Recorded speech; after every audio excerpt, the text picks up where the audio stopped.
Warning: the following video contains explicit language, which may be offensive to some viewers or inappropriate for children. The content within this video is intended for mature audiences only. Are you ready?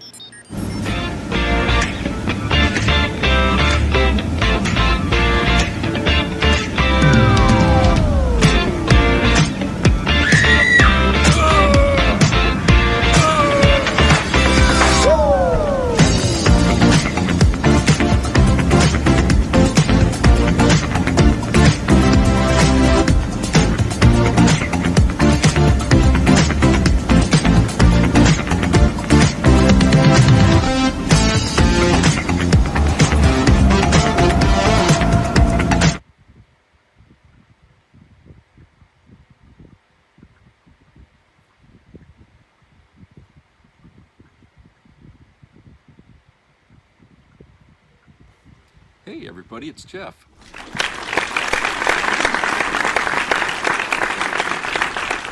As you could see there, Smokey's looking out the window there to a nice beautiful day outside. No clouds, a little windy, but you know, not heavily so. But it's beautiful out there, and it's what, 7 o'clock, and it's like that. So I like it when it's like this, you know, when we get more sun than darkness, because it just improves people's mood here, right? It improves the mood, right? And so, yeah, we all look forward to that in this state here, because Maine has a lot of beautiful things to offer folks to come out here and enjoy, you know, what the scenery, basically. You know, if you like the woods, and if you like, you know, hiking, or even going up and down the rivers and stuff like that. We got a lot of rivers and lakes. It's a good place to come if you like doing that. And you know, there's also the beach, the coast. You can go to that. But yeah, it's nice. It's a good, relaxing place, you know, for a holiday or a vacation or whatnot. So I'm not trying to put an ad out there for people to, you know, hurry and come to Maine, because, you know, we're dying here financially. It's, you know, I understand people are from Canada are not going to come down here, okay? But for those of us that are already here in the States, you know, and you don't live too far from Maine, maybe in Vermont or New Hampshire or even Massachusetts, if you know, you want to come up this way, that's fine. I'm sure the tourist areas like Old Orchard Beach would love to have you come around. They certainly could use the business, you know, if you want to come up here.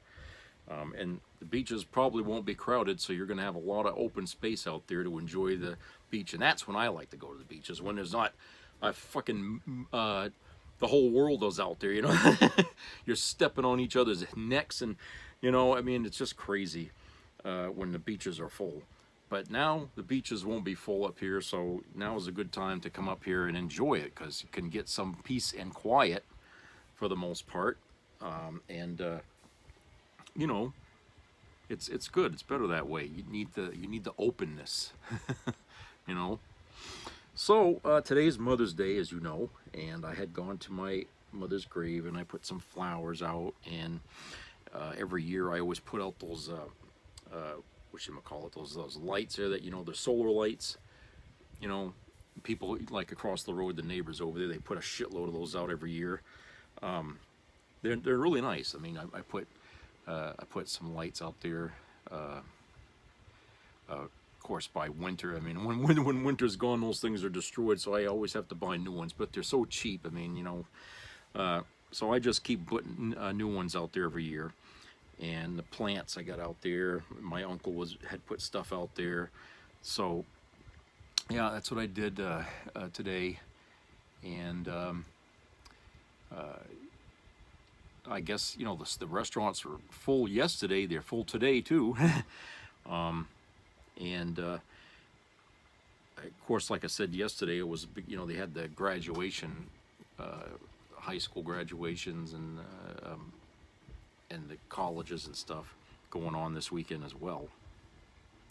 So there was a lot of hustle and bustle going on right now. And so instead of trying to find more rotten shit to talk about for today's video. I tried to find some more positive things, hopeful things to discuss today, because I think we could all use some of that right now. I think we're all, you know, if we're constantly doom and gloom all the time, and we're, you know, thinking negative, it becomes like an old shoe, you know, and we are unable to think positive about anything after a while. And so we need to have these breaks to remind us that, you know, not there is a silver lining in every cloud, and we need to look for that in order to draw strength from it. And so I found a silver lining here in two videos that I had found. One is from the TYT Sports, where this lifelong Republican had come out to a rally, I guess, and she really was saying, you know, that's it, I'm all done. I hate Trump. He's betrayed us, and, you know, and basically to a crowd of people. Some people booed, some people cheered, more cheered than not. But I thought it was good that we should see that, just to show that, you know, those of us who are already against him, you know, there's no point in preaching to the choir. But for those who were for him and now against him, that's the thing we need to see more of, is more defectors coming out against Trump. Okay, so let's watch this video here, and we'll talk about that. I am, don't boo me, a registered Republican. That's okay. Woo! We're so glad you're here! I became a Republican over 50 years ago and chose that party because I believed in the rule of law, fiscal responsibility, and the love of whistleblowers. When Richard Milhouse Nixon was running for office, my parents went, they shook his hand, they voted for him. And when my folks realized, and the Republican Party realized, he was doing criminal activities, they didn't support him. There was resistance to supporting a crook. Yep. Go figure. Fast forward to present times. Wow. My party seems to be turning a blind eye to Trump having been convicted of many crimes. Yep. Let's pause here. This is one of the few, to be very clear, that will not bend the knee to fascism. Let's hear more, then discuss. Just to name a few: fake charity, fake university, conviction of sexual abuse, and his instigating January 6th for his own benefit only, and people died. This was no longer a party that supported the rule of law. Fiscal responsibility was lost when Trump was in office the first time, as our national debt skyrocketed even before COVID. I was at a loss trying to understand why my fellow Republicans would vote for somebody that did such a poor performance in office. You have a businessman that went bankrupt 6 times, depriving many people of money owed to them. With his flagrant misuse of tariffs, are we going to become his 7th bankruptcy? Oh, probably. Not a probably. This has been a talking point that I back. It is a guarantee. And now I ask my religious Republican friends, what the bejeebies are you thinking? Yeah. Why do they not know that he has not respected the 10 Commandments? He may be peddling the Bible, but he doesn't know the Bible. He doesn't read the Bible. Anything for money, that's his true God. And now we've got crappy crypto. I'll address that point in a moment. I will never vote for Republican again. I am not a rhino. I did not leave the party. The party left me. Yeah. And I will resist being a part of a cult. I will never be a Trumpian. Thank you for letting me vent. So a lot to take in here. First, I want to piggyback off the crypto scheme because it's bad. You wrote that the scope of the Trump family's cryptocurrency conflicts illustrates a degree of corruption that makes the emoluments concerns of Trump's first term seem quaint by comparison. Could you explain?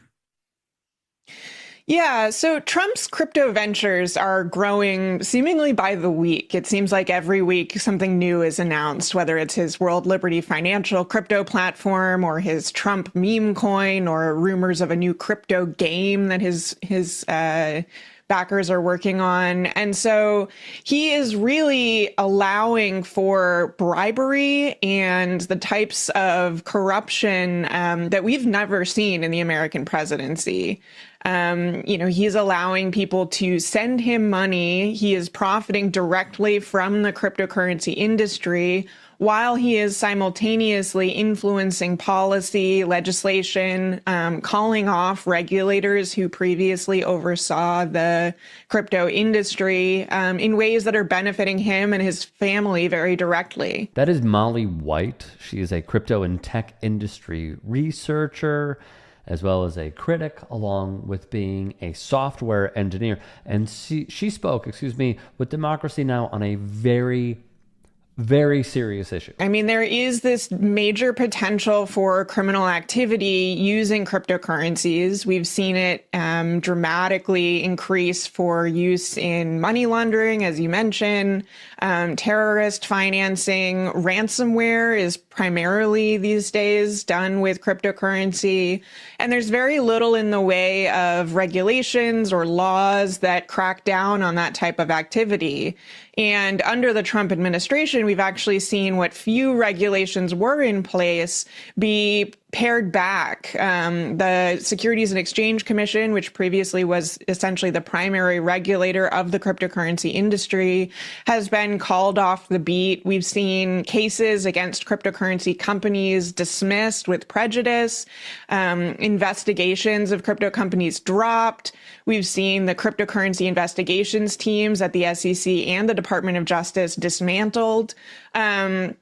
And so under the Trump administration, I think we are seeing dramatic expansion of the potential for criminal activity within cryptocurrency, as well as the, complete reduction in consumer protections that would allow those who choose to get involved with cryptocurrency to do so without the fear that they are going to be scammed or taken advantage of. To go even further, check this out. A $2 billion deal using Trump's crypto could generate hundreds of millions of dollars for Trump's family. This is according to the New York Times. An Abu Dhabi investment firm is using a crypto coin launched by Donald Trump's private company in the world's biggest crypto exchange. Now, the deal was announced by the White House envoy to the Middle East's son, Zach Witkoff, who is there with Eric Trump. That's the issue, right? Joining me now is Harry Enton to tell us something we don't know. The Trump family overall, how much have they made on crypto, at least on paper? Get this number. It is about $1 billion. $1 billion.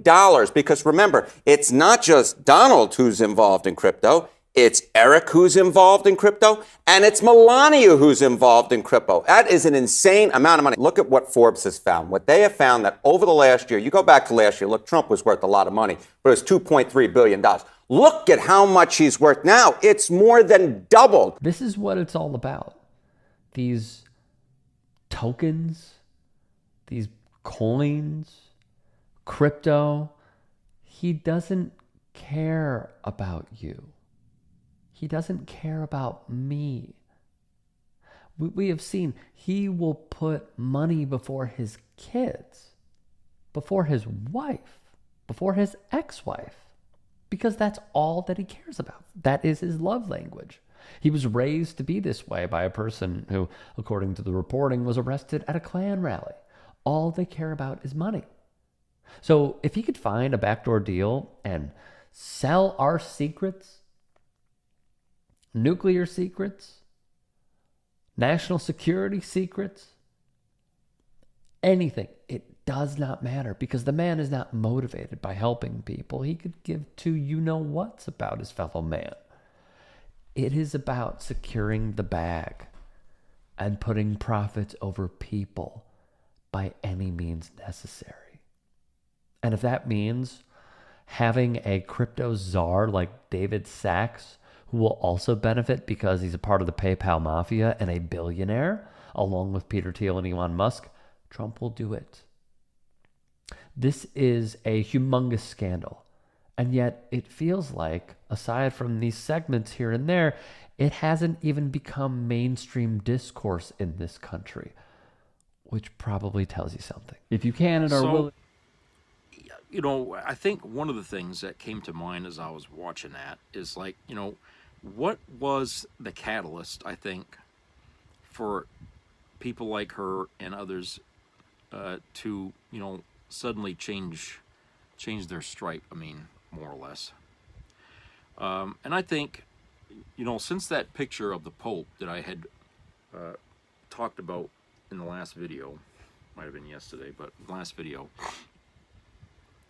I think that that being circulated around really created more of an outrage than anything else that I've seen, because it really got a lot of people, even people, you know, even some of the mainstream politicians who are Republican were really pissed off about that.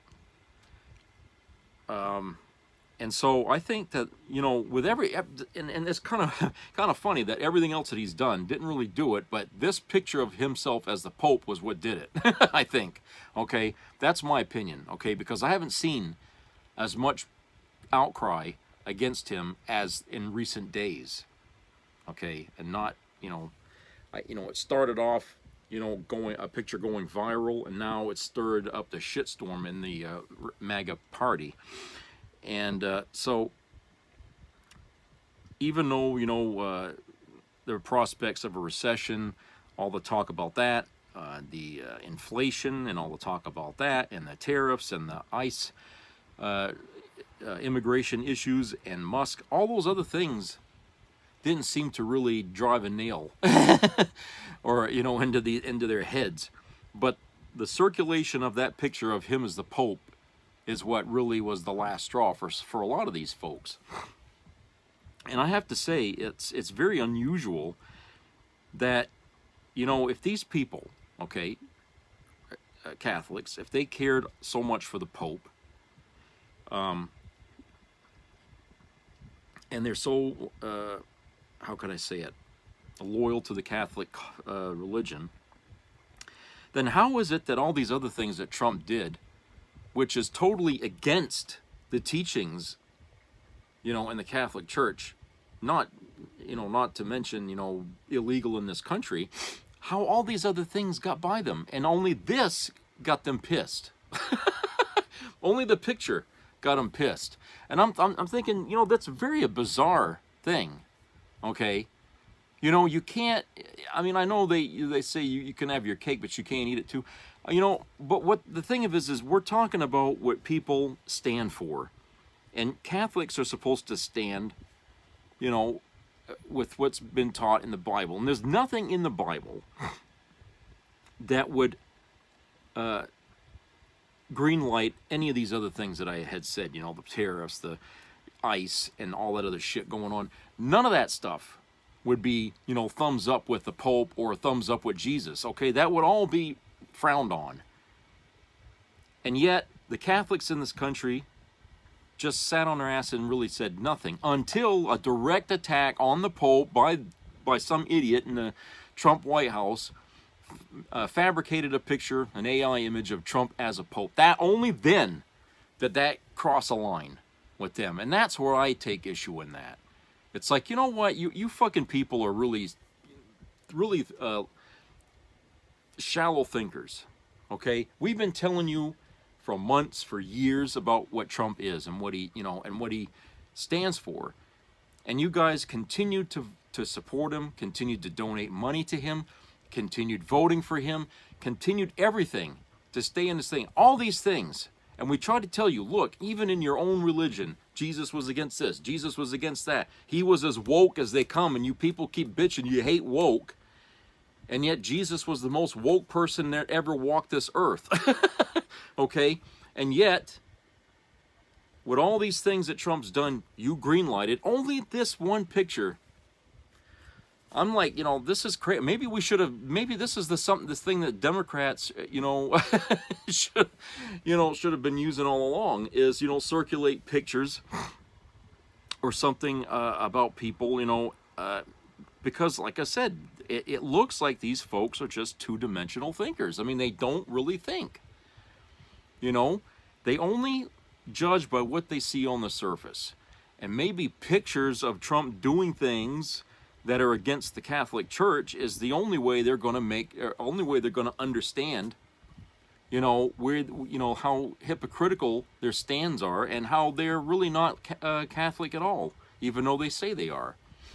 Okay. So yeah, I mean, I thought that was, you know, I was thinking, but I'm not saying that that was the trigger. Okay, sure, there was a lot of hatred already building up to this point, and then that picture comes out, and it seemed to be like what's with a spark there, but it just seemed like now with more mainstream politicians coming out that are Republicans speaking out against Trump, it was only it was coming out now after that picture, and a lot of interviews on television, they bring that up about the picture. Okay, they keep bringing that up, so I know that was in the back of their mind. That really pissed them off, and the fact that Trump didn't like say I didn't authorize that or try to distance himself from it, he kind of laughed about it, meaning to say, well, he was okay with that, and he said, oh, it was just a joke. Well, they didn't see that as a joke. Okay, MAGA people don't have a sense of humor, okay? Why they go to comedy clubs, I'll never understand, because most comedians today are going to see Trump as a perfect target for fucking jokes. So for MAGA, going to comedy clubs on your time off and stuff is not a good idea, okay? You're going to be disappointed. So, yeah, they don't have a sense of humor.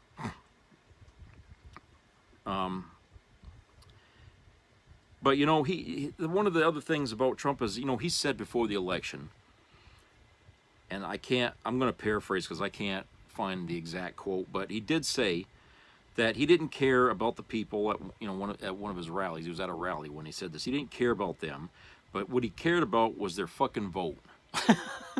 Okay? He only cared about them because they were going to vote. All right? And then later, he says, I don't need your vote. I have all the votes I need. Okay, that's a direct quote. That was like one of the last rallies he held before the election happened. I don't need your vote. I have all the votes I need. So it's like he was at the rally only just to be at the rally. He didn't really give it, you know, it was already decided at the, you know, at that point, you know. So, and, you know, the people still voted for him. So yes, they were that fucking stupid that he basically shit on them, and then they turn around and voted for him. But I think, you know, with the small businesses all looking at, you know, troubles coming, especially like here in Maine, because of these off-the-wall tariffs and shit that Trump's throwing around. I think that really has helped to shift the winds, as it were, the other way. Because, you know, and I've said many times, money is what talks in this country. And Trump knew enough to talk about money to get people to side with him, okay? He also knew enough to prey on people's weaknesses about racism and bigotry to get them to side with him too. So money and racism is what he was selling people in his campaign. So he promised, oh, we were going to be richer than we ever were and stuff like that. People believed it without asking him any detailed questions on how he was going to do it. Okay? And so that's kind of what drove him into the, you know, into winning and stuff. And it's just that now where even the big corporations are sweating bullets. You know, and you see that in the Wall Street numbers. You see how the numbers are. Even when these guys are sweating, then that's trouble. That's trouble because, you know, I mean, if you take, you know, you pick your politician, and you look at where they're getting donations from. I mean, they're all big money donors, okay? And if all these big money donors are going to start losing out their bottom lines here and start falling into the red, guess what happens? It doesn't matter about ICE. It doesn't matter about what Trump threatens he's going to do. These people are going to run away from you. Okay? They're going to run away from you and they're going to switch sides. So it's going to be real easy for Democrats to pick up these big donors that were donating to the Republican Party. Now they're going to donate to the Democrats in order to oppose Trump and any other fucking asshole that wants to ride his coattails. That's what's happening. And I think that's one of the other reasons why, other than this picture about Trump and the Pope, one of the reasons why I think that the tides are shifting now. The winds are changing because money talks in this country.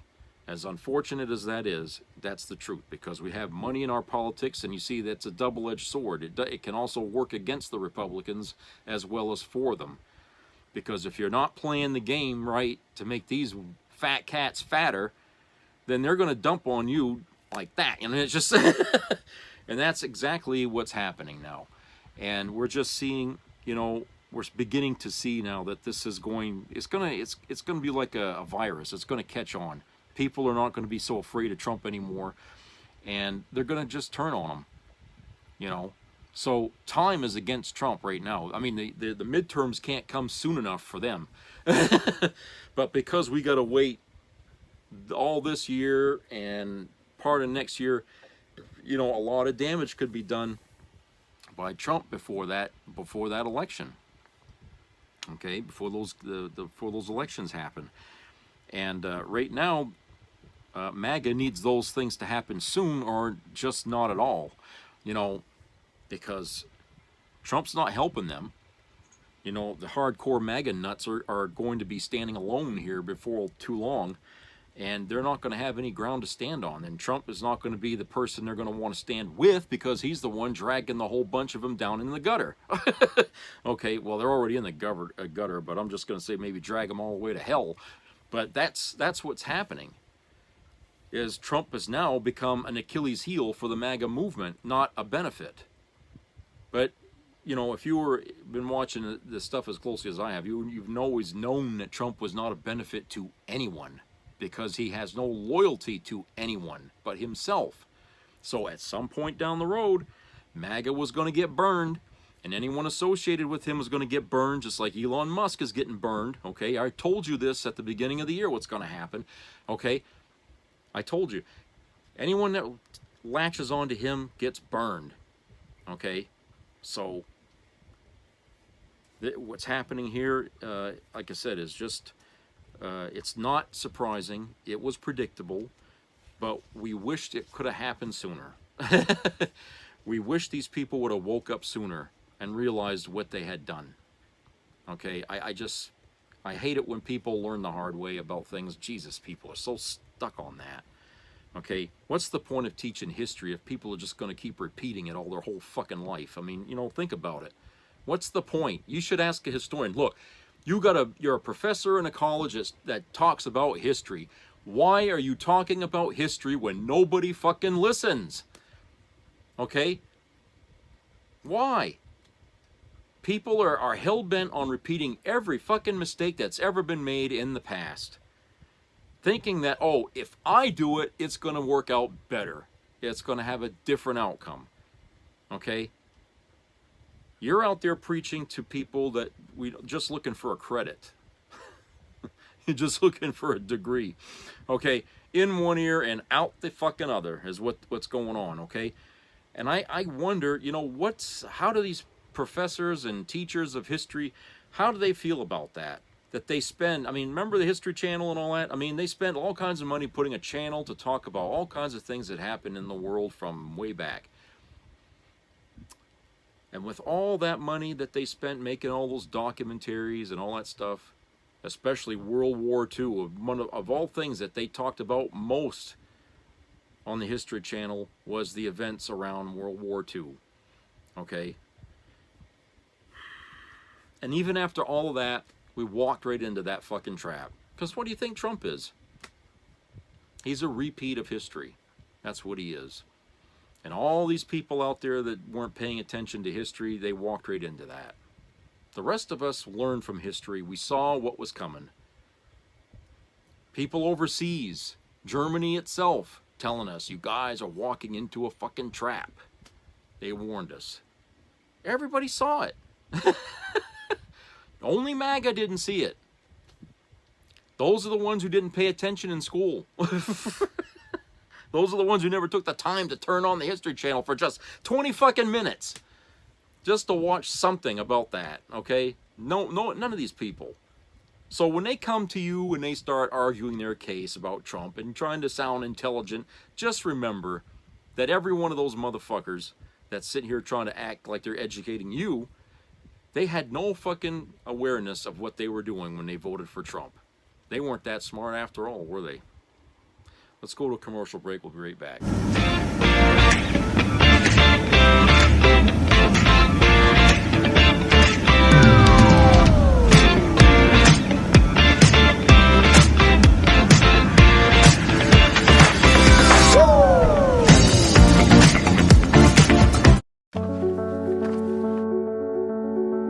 'This is me! I'm Alex Curtis. I'm a lobsterman in Maine, and this is me. I'm Roxy Sugar, and this is me. I'm Eric Hopkins. I'm an artist, and this is me. This is me. Me. This is me. This is me. At the end of the journey, the main thing is you, original.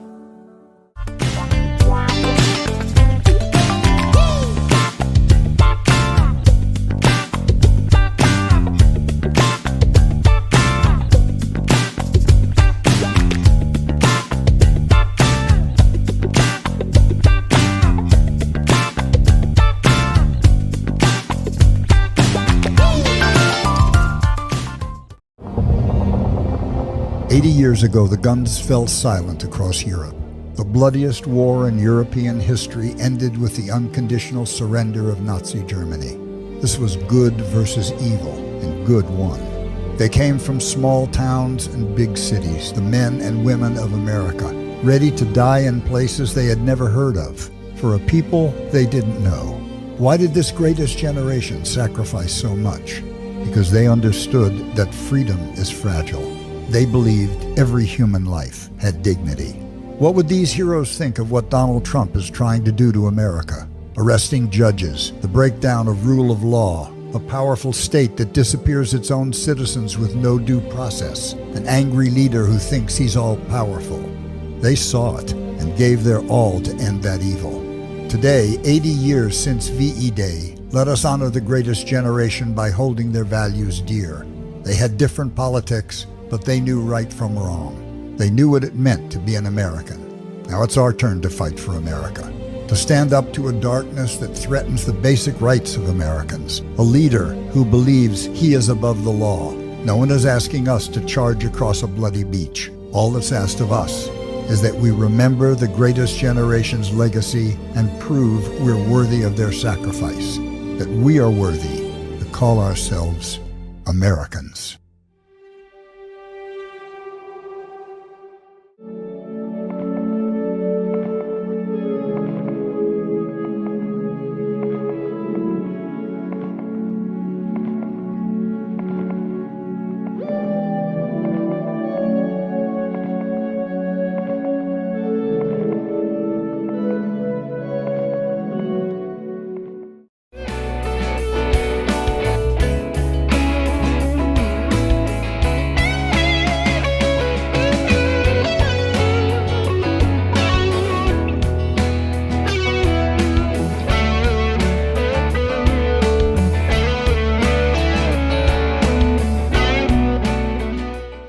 Have you heard about the salt trick that's making men last for hours in bed?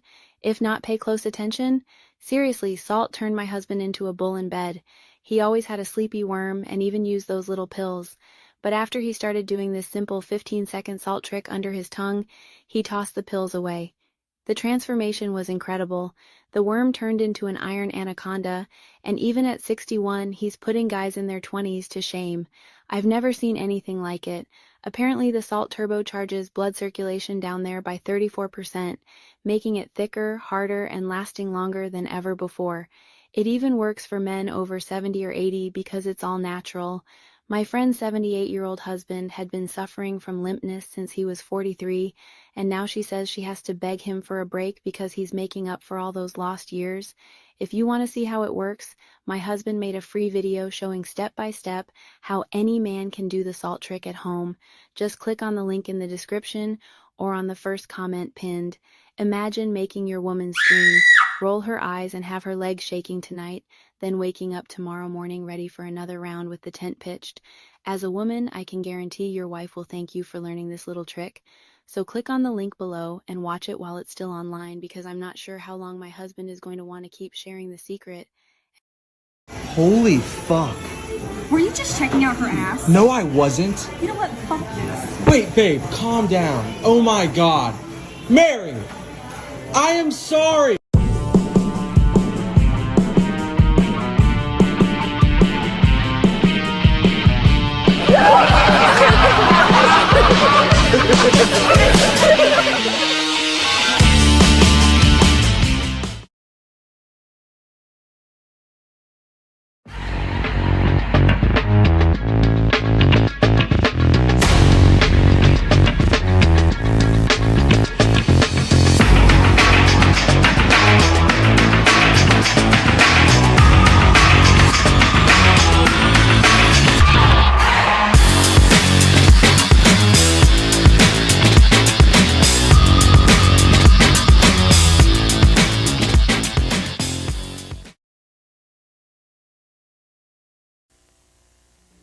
Be a part of the entertainment value of a lifetime.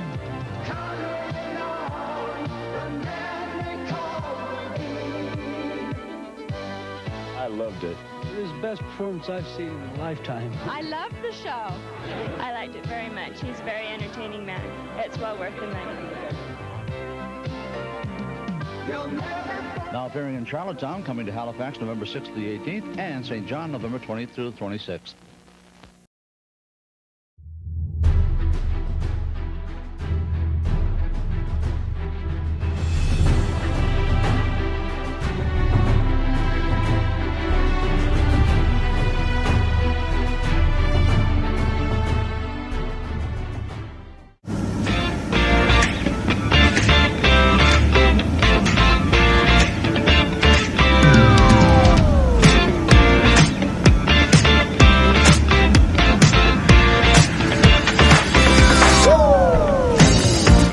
Welcome back, everybody. You know, after the last couple of days of rain, boy, the grass out there is really tall. You're gonna have to mow very soon. You know, they usually come by with the weed whacker to go around the edges of the building, but the last time they mowed the grass, he didn't bother to do that, so the grass is extra high around the homes here. So I don't know. It's the same damn company that usually the landlord hires, but they haven't been coming around as often as they did last year. So maybe she's cutting back on the budget or something like that on groundskeeping. Hey, I'd be happy to go out and buy a fucking weed whacker or something and do it for her. You know, I ain't got nothing else to do. You know, it won't even cost her a cent. I'll just go out there once a week and just weed whack around the building there, and you know, all she's got to do is ask. And she can save money. So, part 2 of our video here, and another video from Raw News and Politics. Another story about Republicans defecting from Trump. Again, let's go to this here and hear this story. Welcome to the show. So it is finally happening. We finally have high-profile MAGA influencers and some Republican lawmakers starting to break ranks with Trump. So before I share the details, please do me a favor, click the subscribe button below this video. It's free. It's an easy way you can help the show. And a huge thank you to everyone who supports the show with donations. So here's the deal. Here's why I believe this is finally happening and why it's important. As you all know, some MAGA influencers have been coming out lately, speaking out against Donald Trump and some of the things that he's doing. People like Candace Owens, Joe Rogan made a comment in the Kilmer Obrega Garcia case. Theo Vaughn has an issue. You know, he was talking with Candace Owens about their mutual concern about what's going on with Gaza and the Palestinian people. And so, they've publicly been questioning Trump's actions, calling him out for some things. And now we have new names to add to this list. So first up is a Florida official guy named Tony Ortiz. So this is not a household name. This is not somebody who's, really well known. But Ortiz has been a Republican city commissioner in Orlando, Florida for 17 years. He is a retired police officer. He is a former Marine. He's a Marine veteran. Well, now he is a Democrat because on Monday of this week, Ortiz filed the paperwork to switch parties. And in a statement, Ortiz said, quote, "The Republican Party is not the Republican Party I signed up with." And then he also said that he switched parties because of the, quote, "attacks on Medicaid expansion and the erosion of social safety nets and the, quote, political theater used to target the LGBTQ plus community, punish public school teachers, and erase inclusive history from classrooms." This is a Florida former Republican now. And Ortiz describes himself as a Reagan Republican, and he also cited immigration, the banning of books, and the elimination of DEI initiatives as the reason for his exit from the MAGA party. He also defended the immigrant community, which that's where he lives. I mean, he is just, his whole area is immigrants. And he said, quote, "The marginalization of Latinos and immigrants, many of whom have helped build this country and proudly served in its defense, is not leadership. It's fear-based politics. Immigrants are the backbone of countless industries in this country. They work the fields under the blazing sun to ensure we have food on our tables. They take on the jobs many others refuse to do, often with dignity, resilience, and little recognition." So this is significant for a couple of reasons. So for one, again, this is Florida. This is Margaritaville. And more recently, a couple of Florida state lawmakers had switched their party affiliation as well, but they flipped from being Democrats to being Republicans. This is the first defection that we're seeing from the right to the left. And at a time when Republicans hold all the power in DC. So not really what you would expect right now. We're also seeing more high-profile Republicans speaking out. So check out what this uber conservative Karl Rove had to say on Fox News. On Fox News. We elected him for a variety of reasons that were important. Inflation, the border, DEI, the military, respect for America, and things like, just tweeting out a picture of you as the Pope is deeply offensive to a great many people. Going out there and saying, for example, this guy from Maryland, I don't know whether he's a good guy or a bad guy. I don't know if he's a gang member or not.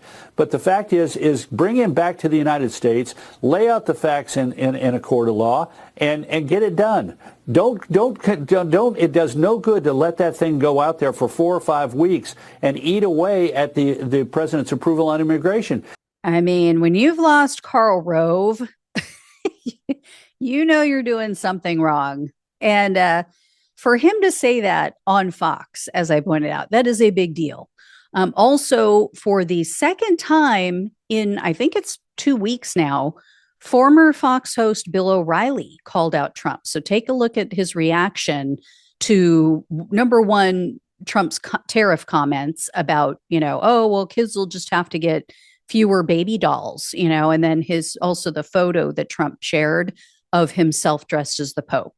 There is no strategy. Donald Trump is not a calculated speaker. He doesn't sit around with his advisors saying, what should I say? He says anything he wants to say. Rich guys say anything they want to say. There is a little bit of meaning behind the doll comment. He would like Americans to sacrifice a little to bring China to its economic needs. And I think that's what the comment was. But who the deuce knows? The worst thing was the Pope picture. That was beyond a pale. Okay. The reason I raised the Pope picture is that was just dopey. There's no excuse for that. So I firmly believe you wouldn't hear these kind of comments in any other circumstance. Like 3 months ago, we would have never heard anything like this. So it tells you the political winds have shifted. Lawmakers are also starting to publicly buck Trump. Not something that we'd be seeing if Trump's approval rating was still above water. So check out what a Republican senator had to say about one of Trump's nominees that he's trying to push through. Republican Senator Tom Tillis says he's told the White House he will vote against Ed Martin, President Trump's pick to be the U.S. attorney here in Washington. If Mr. Martin were being put forth as a U.S. attorney for any district except the district where January 6th happened, the protest happened, I'd probably support him, but not in this district. But at this point, I've indicated to the White House I wouldn't support his nomination. So again, that's not something that we saw a couple months back. Yes, some Republicans had voted against a few of Trump's nominees, but they weren't as vocal about any of it. They didn't feel comfortable really speaking out. So it seems that they're starting to lose the fear of Trump and Elon Musk. That is not something that we saw either. That's not something we would have seen 2-3 months ago. And this is a guy, so you guys all understand where this is coming from, this animus from this Republican senator. This guy was at the Capitol on January 6th. He was not arrested, but he has made it known he was there. He was one of these election deniers, and he was like, they're stumping for all of these January 6 people. He was trying to get them off. I believe he's an attorney, and I think he even represented some of them, if I'm not mistaken. I mean, he was very deeply involved in the whole Stop the Steal thing. So, for Republicans, and I think too, if you look at the polling on the January 6th matter and the January 6th pardons that Trump handed out like candy, even Republicans, by and large, are not on board with that. So, yeah, this lawmaker has some cover because he sees the polls and he goes, yeah, this isn't a popular subject. And so, the majority of the country is with me on this. Nobody likes the idea of these January 6 people being involved in government and getting pardons and so forth. But again, we wouldn't have seen this just a couple months back. So I think that things are shifting. I think we're seeing an erosion in Trump's support, and therefore it is giving all of these people more courage and cover to come out against things. So this is why I cover the polls. This is why I make such a big deal out of Donald Trump's approval rating crashing. And for people who say, and I've seen this in the comment section several times, well, the polls were wrong about the 2024 election. No, they were not. No, they were not. Maybe there were some shows, maybe there were some, mainstream media channels that led you to believe that Kamala Harris had it in the bag, that she was a sure thing and she was going to win. If you go back and look at my videos, I did not tell my audience that. I let my audience know there were some polls that had her up a little. There were some polls that had Trump up a little. And the polls that had her up a little, they were typically outliers. And there was a lot of room for error there. It was always within the margin of error. It was always going to be a jump ball. And as we all saw, he won by very little. It was like 1.5 million. That is nothing in a country of over 330 million people. So, and he did not win a majority. He won a plurality, not a majority. So it was always close. It was never a sure thing. There were a few outlying polls. And I even said, as we got close to election day, that one poll out of Iowa gave me some hope, because before that, to me, it was a nail biter. And I was not 100% sure that Kamala Harris was going to win. So anybody thinking that, polls are wrong because they were wrong in 2024. No, they were not wrong. The people who reported them to you were wrong and misled you and gave you false hope. So stop watching those people. Anyway, I will let you all know when I hear more. I'm sure there will be more. I'm sure we're going to see more people breaking with Trump over the coming months, especially if this fiasco with the tariffs continues and the economy continues to tank. So I will let you know. Thank you all so much for watching and listening. Please like, please share, and excuse me. Yeah. So look, I mean, the last 50 years in our country here, the Republican Party has made a lot of, controversial attempts at doing things, okay, that the majority of the country didn't want, from tax cuts for the rich to wars and stuff like that. Okay, they, they've done a lot of things that piss people off, which is why, a lot of people in America don't have a favorable opinion of the Republican Party. Is because they're known to do things that they want, not what the public wants, or what the majority wants. In that case, they always ignore the majority. They take a stand against abortion, and they hate, gays and all that. I mean, they always come after people on a personal level, and they take their politics and put that in our bedrooms and in our lives and stuff, and they try to shove it down our throats, and we don't like that. Nobody likes having someone knock on their door every 5 minutes and telling them, you're not living a just life, and you know what I'm saying? We don't want that. What we want is stability. What we want is a job we can trust that it's going to be there, that we're going to get paid enough to live in this country, okay? That we don't have to bust our ass with 4 or 5 jobs just to earn enough wages to get by on the basics, okay? People want, the ability to be able to do things to try to enjoy life a little bit, okay? Is that too much to ask? That people can get a couple of weeks off in a year to go vacation somewhere. Is that too much to ask? People like to be able to have decent health care that's not going to put them in the poorhouse. You might as well die if that's what's going to happen. A lot of people would choose death over having to fight cancer if they knew that if they fought cancer, they'd end up homeless. Yeah, maybe that's what Republicans want. If you're sick with cancer, we want you to die. We don't want to do anything for you. Okay, maybe that's what it is. I don't know. I mean, it wouldn't be surprising if somehow that leaked out that Republicans are like that. However, the fact is, people deserve a better quality of life, and it's not that good of a quality right now. And you don't see Trump taking steps to do anything to improve it. He's out there trying to make deals with other countries for businesses and stuff like that. In fact, I think he landed a deal with Europe yesterday to open up factories over there to build cars. And Canada's upset about that because Canada builds a lot of the cars that come into this country. Now Trump's trying to shift that over to Europe. Okay. But that's what was being reported. I don't know how far along that is or what's going to happen with that. Okay. But I just, anyway, how is that going to help the United States? These are jobs that are going to exist across the ocean. Okay.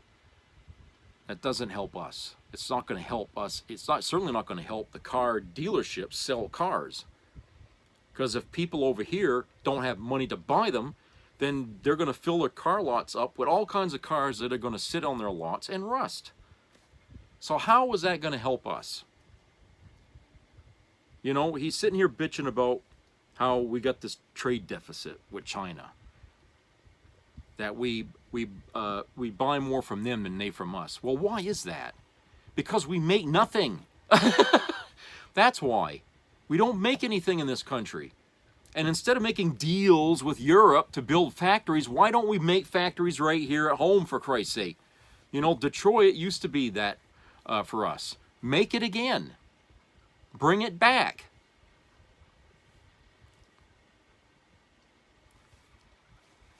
That's what people want, good paying jobs.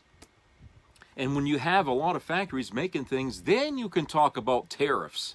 Then you can talk about, you know, leveling the playing field. But when you have no aces in your hand and you're sitting here trying to dictate terms to other people, they're going to laugh at you. Okay? Trump has no fucking aces. To borrow his phrase about having no cards, he doesn't have any cards in order to activate tariffs. Because we make nothing in this country. People don't care. It's like, well, we never buy anything from them anyway, so what the hell do we care about them putting tariffs on? You know, fuck it. Well, you know, it makes no sense. It's like me opening up a lemonade stand, but I don't have any lemons. You know, no one's gonna buy. So, and then I tell you, well, you gotta pay 20 cents. You know, hey, they ain't gonna buy. You ain't got nothing. So, yeah, I don't see how that benefits us. Okay, what you know, this big deal he made here with Europe. Okay, but it's pissed off Canada, and rightly so, because Canada has jobs. Okay. Making cars for us was their job. And I thought that Canada was working on something with the EU to send their automobiles that they build over there. So I don't know. That they didn't say anything in there about that. So I don't know the details about that. I imagine they will develop if the press cares to investigate. But you know, this is a situation here where big business, I think, is pushing Trump to do stuff, to do things, to try to, you know, stave off a recession. And I think it was because of this that he's reaching out to Europe and doing these things, okay? It's because big business is telling him, look, you know, either you stop this bullshit or you can forget about any donations from the oil industry or from the healthcare industry. All these industries are just going to turn their ass on you, okay? If you don't fucking do what we want, you're not getting nothing. You can forget all your other Republican dingbacks over there. You know, the other MAGA people, they can forget about us donating to them too. Your whole party is just going to vanish. Okay? You won't get a single fucking cent. We'll donate to the Democrats. And they'll clean up on that fucking place. Well, when you lay it out like that to a guy like Trump, who has no cards, by the way, okay, what do you think he's going to do? He's going to buckle, right? He ain't going to like it, but he's going to have to. Because if he doesn't, the other people in his party, like Karl Rove, who came out and said what he said, some of these hardcore Republicans are going to come out against him. You know? And before you know it, they're going to be talking impeachment. Okay? And it's going to be real easy to get support to to kick his ass out. You think that's what Trump wants? You know, I don't know. But he's making his own bed here is what he's doing.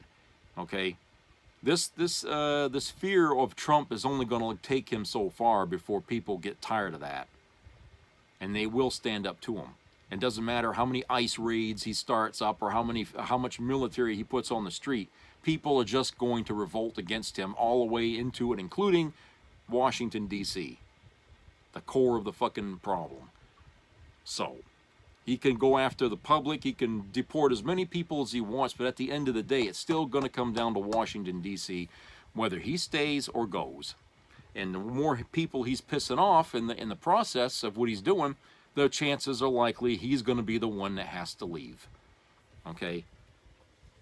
Now, that may not happen this year. It might take this whole year to get people's ire up in order for them to finally say, that's it, I've had it up to here with Trump. We're turning against him, okay?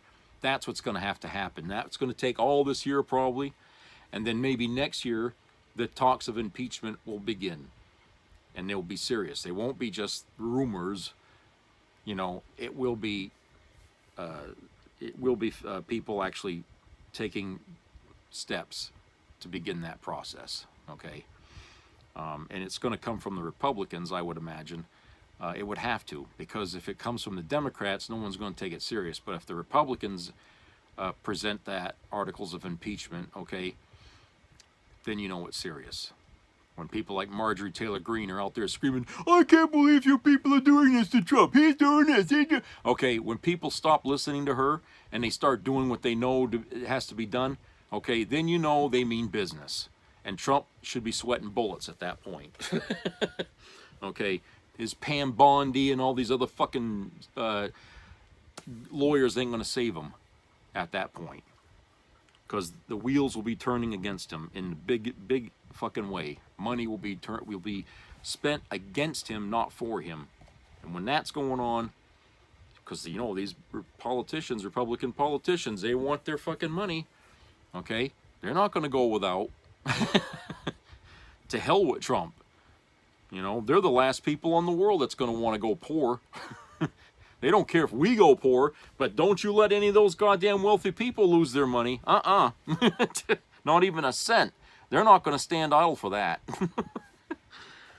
No. But, you know, it's like, what do they say, about the rodents fleeing the sinking ship? Well, Trump's boat is sinking. Okay, the polling is showing it. His approval numbers are down in the gutter. Okay, every week, more people are getting pissed at him. The courts are fighting with him now more than ever. Okay, he's at war with the courts. And, you know, Musk is losing his company because of just being associated with Trump for the few months that he has. Okay, that hurt him and his company. So he's you know, kind of faded off into the background for now, but probably never to return. But, you know, he's dealing with the damage he did to his own company. Goes to show you he ain't that smart of a guy either. Another businessman that ain't worth his weight in gold, okay? But that's where things are. And when you got people, like in the last video, coming out, lifelong Republicans, and, you know, coming out in the way they are, and coming out in public, no less, to tell people how they feel about Trump, okay? And you got career politicians, you know, like Karl Rove and all them, coming out against Trump, okay? Then you know things are getting pretty dicey, getting bad. It's getting bad, okay? And now, you know, the question can come up about, well, how many of these protests and stuff are not being led by Republicans protesting Trump out on the streets, and not just Democrats anymore. Maybe now it's a mix of the two. You've got Democrats and Republicans protesting together against Trump out on the streets. I think there's a lot of truth to that, okay? And really, you know, they're not going to say that probably to anybody that, oh, I'm a Republican or I'm a former Trump voter. They're not going to say that. But they're going to join in on the cause of protesting because they're not happy with him. You know, and I think, you know, a lot of people going to these protests and stuff like that ought to keep that in mind, that maybe some of the people there protesting with you are probably former Trump voters or supporters. All right. But you have now you have a shared concern. You don't like Trump. For whatever reasons is where it diverges, okay? They may not like him for things that that you didn't like either, but, you know, they liked it at one time, and now they don't like him, but they still like the ideas, you know what I'm saying? But the things that he's doing and how he's doing it is not what they like, okay? Doesn't mean that they will agree with you on abortion or anything like that. It just means they don't like Trump. He pissed them off in some way that really annoyed the shit out of them, and that's why they're there. All right, so it's better not to get into any detailed conversations with them and start fights, because you're never going to agree with a Republican on everything or much of anything. So, you know, but like I was saying, you know, the last 50, 60 years in this country, the Republicans have laid the fucking bricks to what we're living with now today, okay? And even though these people say, oh, I was a Republican for decades and stuff, and, you know, you got to remember, of all the things that we didn't like about Republicans in the past 50 years that they did, these people who are now talking out against Trump were all for that then. Okay? So that gives you something to think about, doesn't it? It's like, of all the things that they that, you know, of all the, you know, the reasons they don't like Trump, and then you think about all the things that they supported in their lifetime as a Republican supporter, they were okay with a lot of things that I did not like. So you have to wonder exactly what the hell was it that Trump did that made them come out here in force and say, I don't like this guy. I want him gone. Okay? What the hell was it? Was it just one thing, or was it two things, or three?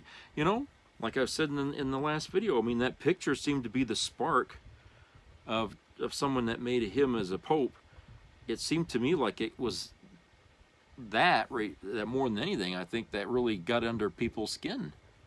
Even though we were already pissed off at him, the rest of us, it took that jarring photograph that brought them to the table and said, okay, that's it, you crossed the line. You know, to try to understand a conservative mind is a very it's like trying to understand time travel. You know what I'm saying? Okay, it's really a fucking Twilight Zone kind of thing to try to cogitate on. I mean, you can't really understand them. You really can't. How they reason is very lopsided, very abstract.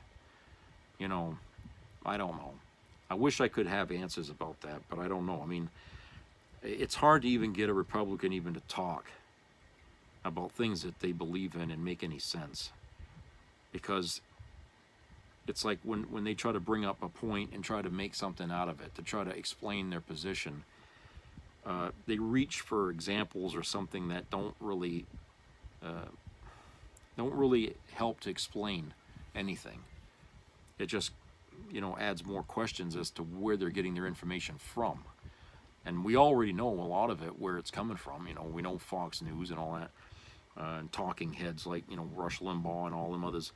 Okay, we know that, and we know that those sources are very, you know, slanted, you know, and they don't see it.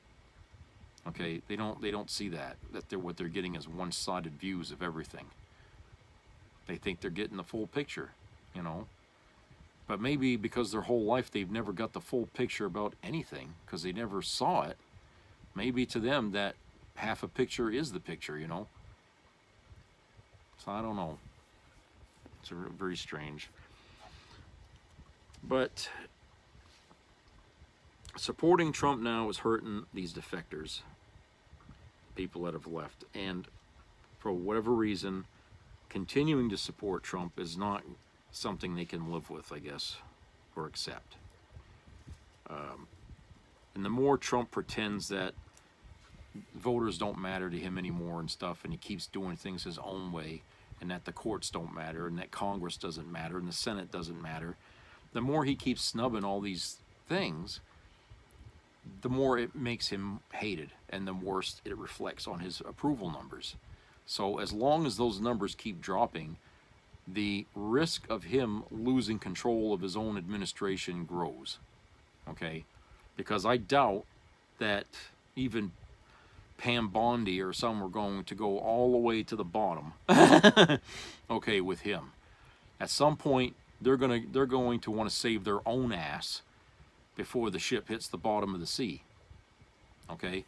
At some point. You know. And, you know, when that happens, you know, when people start fleeing, what are they going to do? They're going to run to the press. They're going to speak to the press and tell them all the things that they didn't have the balls to talk about before. Now they're going to squeal on Trump. They're going to tell us all kinds of shit. They're all going to want to run for cover, making deals for immunity and stuff like that, so they don't get prosecuted for the crimes they committed while they were serving under that administration. Okay? That's what they'll try to do. You know, we'll see. Anyway, that's it for today. Hope everybody has a great rest of the week coming up here, and subscribe, comment, and share. Keep your ears open for health-related issues, and you know, help each other out in your communities. You know, be good neighbors. I'll talk to you guys later. Take care.